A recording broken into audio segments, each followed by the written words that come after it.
So, my name is Chelsea Troy. I am an engineer here at Pivotal Labs Chicago.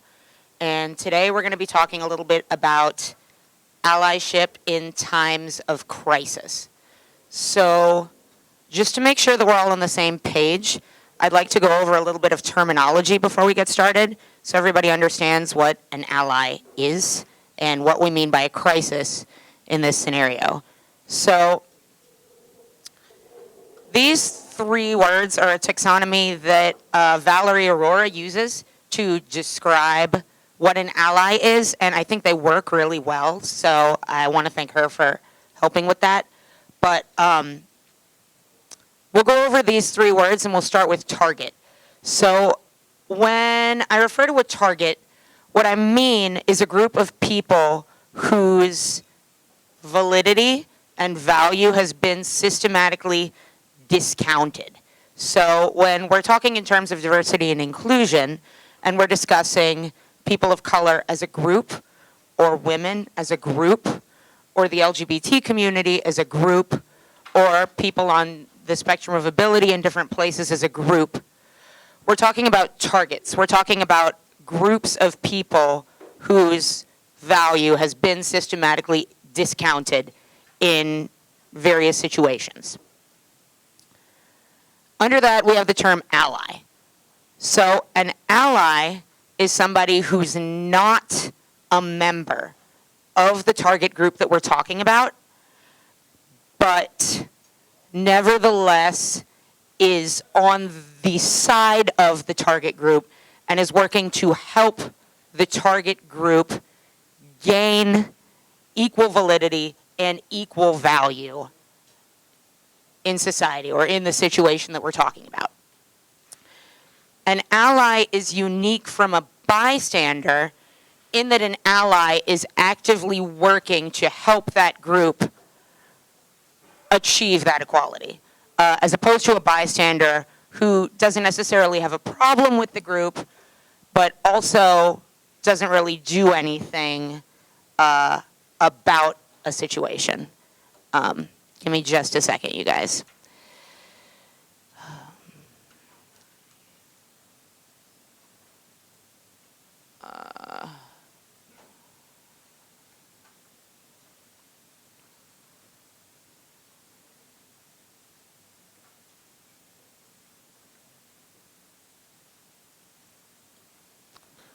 So while I'm doing this, is it relatively clear what we mean by those three terms?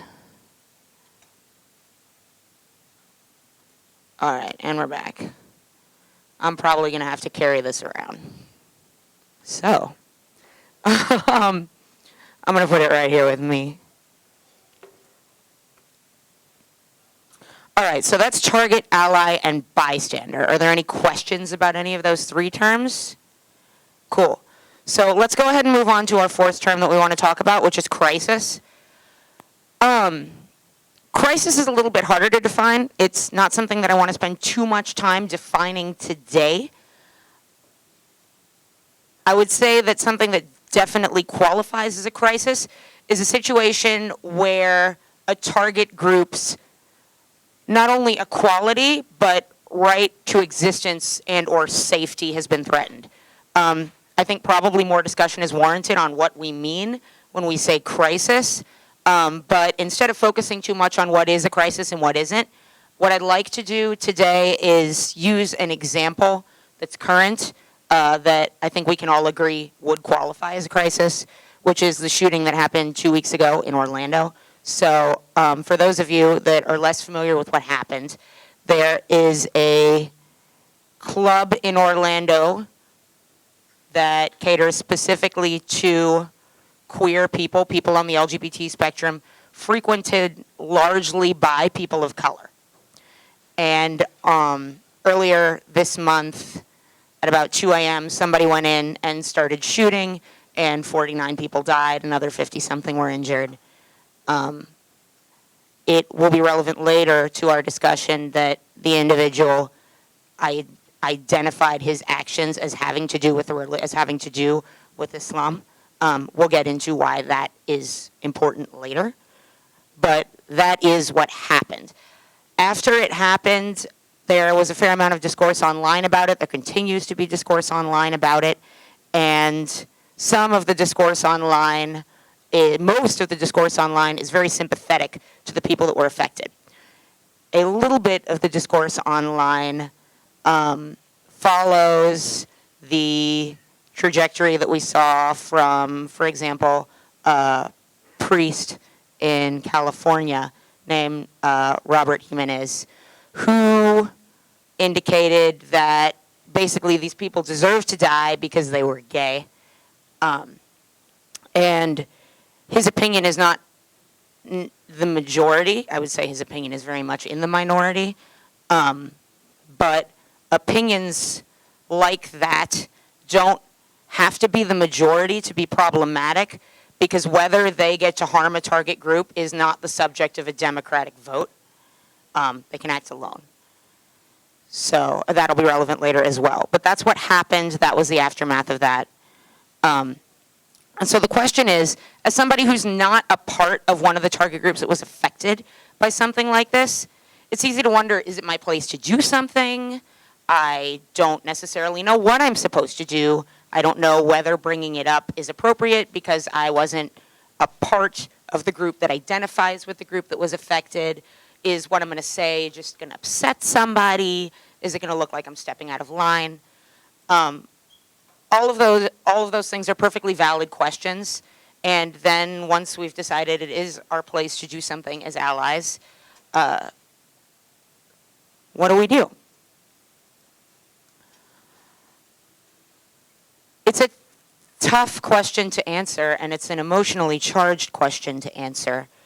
But I think it's worthwhile for us to answer that question, because in a time of crisis, allies are even more necessary than they are under what you might call everyday circumstances. We'll talk a little bit about a couple of the emotions that particularly run high during a situation like this, and what allies can do. So we'll talk about two emotions in particular that might affect a target community in a time of crisis. These aren't the only two emotions that people are feeling, and everybody experiences an event differently, so we certainly can't say that we understand what every individual is going through or that we can identify with all of the emotions that we're feeling. But there are two major ones that we're going to talk about because they're easy to identify, because they're very common in the aftermath of a crisis, and because there's something that we as allies can do about them. The first one is grief, and the second one is fear. So I'll go ahead and start with grief. Grief is, well, we'll say an extreme sadness that somebody might feel after having lost something. You'll feel this after you've lost a loved one or a close friend, something that's very, very important to you. What I think it's important to note in a situation like this is that a target group generally will identify with one another much more closely by being members of a target group than just anyone, for example. So say that you are a straight person and something happens to another straight person, but you don't know them, you've never met them in your life, that might feel like a fairly distant connection. If something happens to a member of a target group, other members of that target group, even if they don't know those people, may identify more closely with those individuals because there's a shared experience there. There's a common experience, there's a common, a lot of times it'll be referred to as a struggle, a common struggle, and they feel some kinship there related to the fact that they have all experienced that. So grief is the first emotion that as an ally or as allies, we can come forward and acknowledge in a member of a target group after an event like this. So there are a couple of different things you can say. These might not necessarily be the right thing to say in every situation, but it can be really hard to come up with something to say. So I want to give you the words as much as possible, give you some options for what words to use. I'm sorry for your loss can be appropriate in a situation where an individual felt especially close to somebody who was affected by a crisis. How are you holding up is another one that you can use. And it gives people the opportunity to back away if they want to say, I'm okay, thank you. Another very common one is there anything I can do? This one, again, might seem vague. It might seem not particularly personal to the person you're talking to, but it goes a really long way towards indicating that you want to be there. And you may not necessarily know how, and that's okay. You're not expected to. For every individual, this might be different. And that you are reaching out is helpful, even though you're indicating that you're not quite sure what they need. Usually, there won't be anything that you can do, and that's also okay. But the fact that you've reached out and acknowledged their grief is helpful in a situation like that. So, the second emotion that we're going to talk about is fear. And fear is a little different than grief. Grief generally focuses on events that have already happened, whereas fear can be a concern about a member of a target group's safety in the future or the safety of their loved ones. Again, we can look at Orlando for a really good example of this, and the timing is particularly salient in this case. So there are 2 target groups that might be experiencing fear right now as a result of Orlando, potentially more than 2. But we'll talk about 2. One being the LGBT community, and when I say potentially more than 2, I'm referring specifically to the LGBT community of people of color, because that's who was targeted in the event. The other group that might be feeling fear right now is Muslim people, because in the discourse that we've seen in the aftermath of the events, we see one side in which some very few but very loud speakers are saying, like I mentioned before, that gay people deserve to die. There's another group on the other side, and a very, very few people in that, but loud enough voices to be heard, call out Islamic extremism, if you will, and people who are Muslim as having been the problem because this single individual identified with that during and after the crisis as it happened. So, let me go back a second. The timing is salient because it happened during Pride Month, which is a time when the LGBT community gathers together to celebrate their LGBT status. There are pride festivals, there are pride parades. Those types of things make members of the LGBT community easier to target than they would normally be. The event also happened during the month of Ramadan, during which Muslims fast from sunup to sundown. Because people gather together at meal times and people notice when other people aren't eating, the timing of the event has placed a target group, again, in a situation where Muslims right now are easier to target than they would be normally. So, because of the timing, it's much easier for somebody who does not know an individual but can identify them as a member of one of these 2 target groups to make them feel unsafe. So what can we do as an ally as allies in that situation? Well, first and foremost, though it may seem like a small thing, we can speak up to them and we can say, I don't agree with these voices you're hearing, the ones that tell you that you shouldn't be safe, that you don't deserve safety, that you should feel scared going to a pride event, you should feel scared honoring your holidays. I don't agree with those voices. It seems like a small thing, but when members of a target group are hearing those voices, even if it's just a few in the media or on Twitter or wherever, it can be extremely comforting to hear also voices close by that they know telling them, I don't agree, That's not how I feel. How can I help you feel safe? This one feels a little weird to say. And a lot of times the person that you're saying it to isn't really going to know. If someone were to come and ask me this question, I would have no idea how to answer. But like, how can I help in the previous situation? There doesn't necessarily need to be an answer there for an ally now to have indicated to that person, I want to help.